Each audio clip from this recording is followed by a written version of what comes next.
Parenting कैसी होनी चाहिए? पेरेंटिंग मतलब परवरिश। परवरिश एक ऐसा व्यवहार है जो माता पिता अपने बच्चों के साथ हम रखते हैं। 13 के बाद बच्चे में बहुत सारे बदलाव आते हैं। बच्चे चिड़चिड़े होने लगते हैं, गुस्सैल हो जाते हैं, बात बात पे गुस्सा करना, अपनी मनमर्जी करना। और आज के ज़माने में तो कुछ ज़्यादा ही हो गया। उन्हें मोबाइल चाहिए और भी बहुत तरह की ऐसी बातें होती है जो उन्हें चाहिए होती है। और उनका बात ना माना जाए तो वो गुस्सा करते हैं, चिड़चिड़ाते हैं। उस समय माता पिता को बहुत ही धैर्य से काम लेना होता है। उन्हें समझना होता है कि आखिर ऐसा क्या किया जाए जिससे हमारे बच्चे गलत रास्ते पे ना जाएं। तब माता पिता दोनों को धैर्य से काम करना चाहिए। पहला तो ये कि उन्हें प्रतिदिन व्यायाम और मेडिटेशन ज़रूर कराएं, ताकि जो बच्चे चिड़चिड़े हो जाते हैं, गुस्सैल हो जाते हैं, उसे कंट्रोल कर सकें। और अपने बच्चों को कभी भी दूसरे बच्चों से तुलना ना करें। तीसरी बात ये कि कभी भी अपने बच्चों को दूसरे के सामने ना डांटें। अकेले में बैठा के उससे बातें करें, उसे समझाएं, सही और गलत का ज्ञान दें। सही और गलत के बारे में उन्हें समझाएं, उन्हें बताएं प्यार से। हमेशा प्यार से बात करें। हाँ, ज़रूरत पड़े तो कभी गुस्सा भी करें, पर ओवर रिएक्ट ना करें।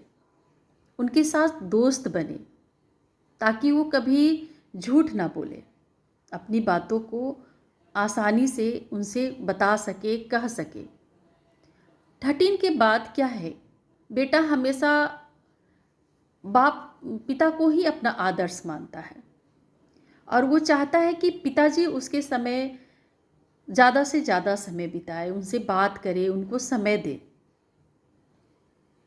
इस समय पिता को ही छोटे बच्चे जब होते हैं तो माँ से ज़्यादा लिपटे रहते हैं, पर जैसे जैसे बच्चे बड़े होते हैं तो अपने पिता को ही आदर्श मानते हैं। इसलिए पिता को चाहिए कि कुछ ऐसा करे जो उन्हें देख के उनके बच्चे सीखे।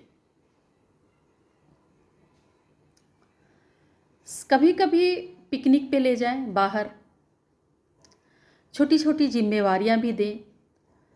उनकी संगति कैसी है, उनके दोस्त कैसे हैं, उनके दोस्तों से भी ज़रूर बात करें। और अगर यदि आप बच्चों को मोबाइल देखते हैं तो इस बात का ज़रूर ध्यान दें कि बच्चे उसमें क्या देखते हैं, क्या सीखते हैं। इस बात का विशेष ध्यान रखें और उन्हें नैतिक बातों का, नैतिक कहानियाँ ज़रूर सुनाएं ताकि वो उन्हें नैतिकता का ज्ञान हो सके। समय का वैल्यू करना सिखाएं। कभी भी अपने बच्चों की तुलना दूसरे बच्चों से ना करें। इन सब बातों से मतलब यही है कि उन्हें अनुशासन में रखें। अनुशासन कठिन ज़रूर होता है, पर धीरे धीरे जब इसकी आदत बन जाती है तो सफलता ज़रूर दिलाती है। तो ऐसे ही एक कहानी है। एक दिन क्या है कि एक पुत्र अपने पिताजी के साथ पतंग उड़ा रहा होता है। तो पतंग उड़ाते समय पुत्र बोलता है पिताजी से कि पिताजी, अगर इस पतंग की डोर ढीली छोड़ दी जाए तो पतंग काफ़ी ऊंचाइयों पे जाएगा। तो पिताजी उसके कहे मुताबिक डोर को थोड़ी सी ढीली कर देते हैं, छोड़ देते हैं।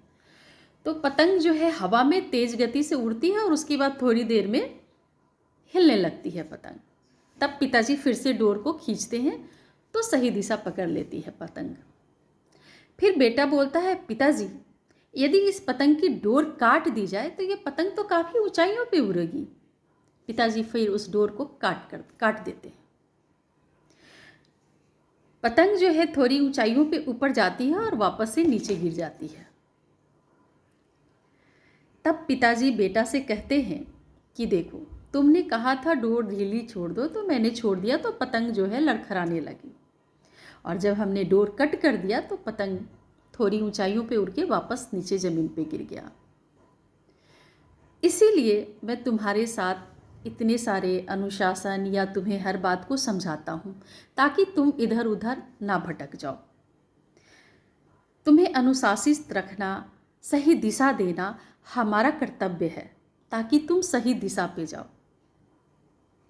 शायद तुम्हें अच्छा ना लगता हो, लेकिन अगर मैं तुम्हें छोड़ दूं तो तुम्हारी हालत भी इस कटी पतंग के जैसी हो जाएगी।